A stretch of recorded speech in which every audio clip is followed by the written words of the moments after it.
Hello, I'm Jonathan Perks and welcome to my favourite time of the week.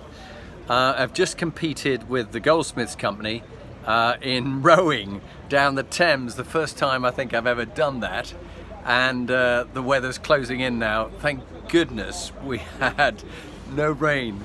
I thought there was going to be some rain while we were on the river and that would have been awful, but no, we were very lucky. It's bucketing down now. But we've been out for about 3 or 4 hours on the river. That's all right. Come on by. You squeeze past. And I want to talk about task, team, and individual. Task, team, and individual. John Adair, who taught us at Sandhurst, we talked about the task, the team, and the individual. And so, task. Always think about, what is it that we're trying to achieve? In this case, we had about a 2.5 mile race down the river, 8 of us rowing with a cox, and we had our flag up, the Goldsmiths flag, and we had to get to the finish line as quickly as possible. Team, 8 of us plus the cox. Some of us knew each other. We'd been sailing before, a couple of weekends before, but some of us didn't know each other, and so actually the whole idea of getting to know your team, building trust and relationships makes a huge difference, I found. And it was nice to know 1 or 2 people who I met before, and Nick Trillwood, who was our captain, keeping an eye on us and just making sure he'd got all the bits and pieces, getting everything ready for the race that we were going to do. And the individual, me, like every individual has to prepare themselves, and it's about this whole idea of high performance. And have you sorted yourself out? So I was I suppose I was a bit anxious actually, to be honest, that I was going to be taking part in a rowing race on the Thames, upstream, from Westminster Bridge up here to where we are, I think Putney. I'm guessing where we are. I'm not very good at my navigation. Perhaps that's because I've had a couple of beers at the end of the race as we're celebrating. But it really was conscious I had to do this thing, so I did some rowing beforehand on the erg rower in the gym, just to sort of do 5 kilometers and 10 kilometers. Actually, the distance in the end was about 7 kilometers. So actually, it felt much easier once you're prepared, which really is a bit like a lesson for life.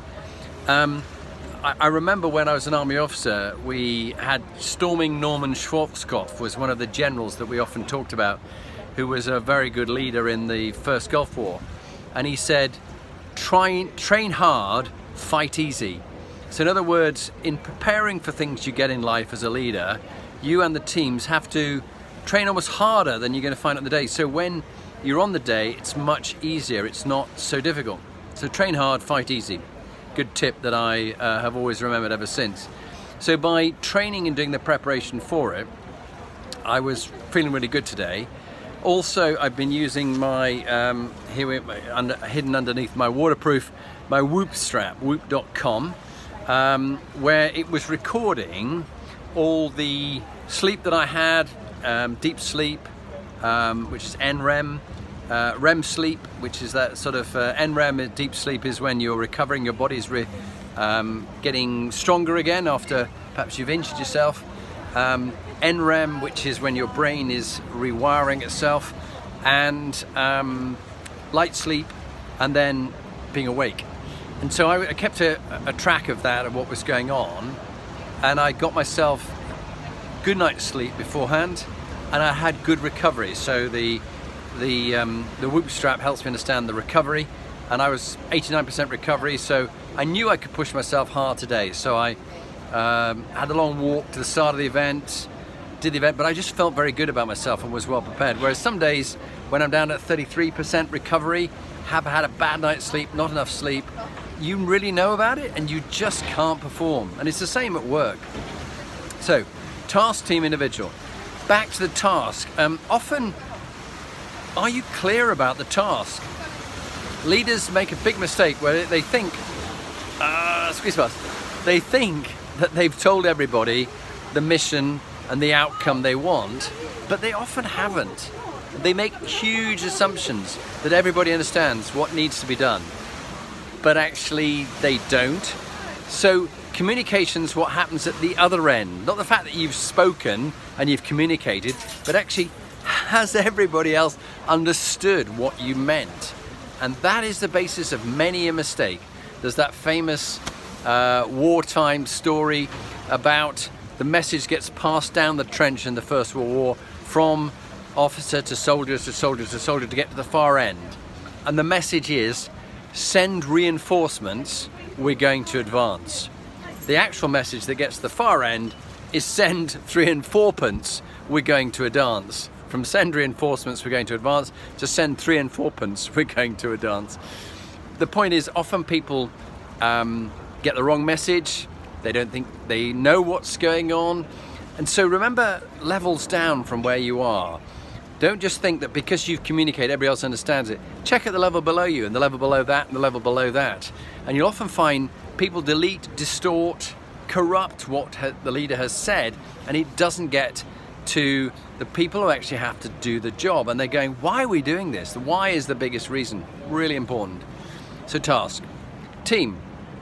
Goodness, it pays to train a team and to get them all to work well together, build relationships, trust each other, doing practicing together, off-sites, any way that you can build trust between people. Pair people up. We call them, in the US Navy SEALs, they talk about Navy SEAL swim buddies, that you pair people up who don't know each other and a bit mistrustful of each other.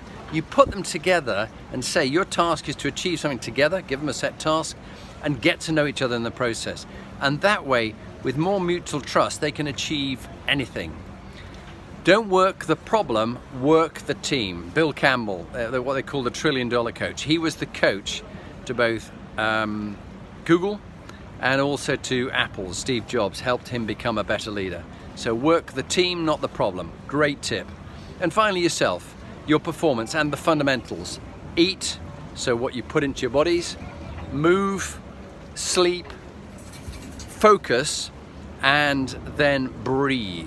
You know, that mindfulness and breathing. So here we are on the river, done a rowing race, my first. I'm looking forward to doing 2 more coming on later in this year. But it's just a good example of using lessons from a rowing race about us in leadership and how we can sort about task, team, and individual. Great to talk to you, and I hope you have a fantastic day thinking about how well you're covering task, team, and individual. And if you want to work on improving your team and you need a team coach, get in touch. I'd be delighted to talk to you and give you some advice, understand the situation you're in. Bye for now.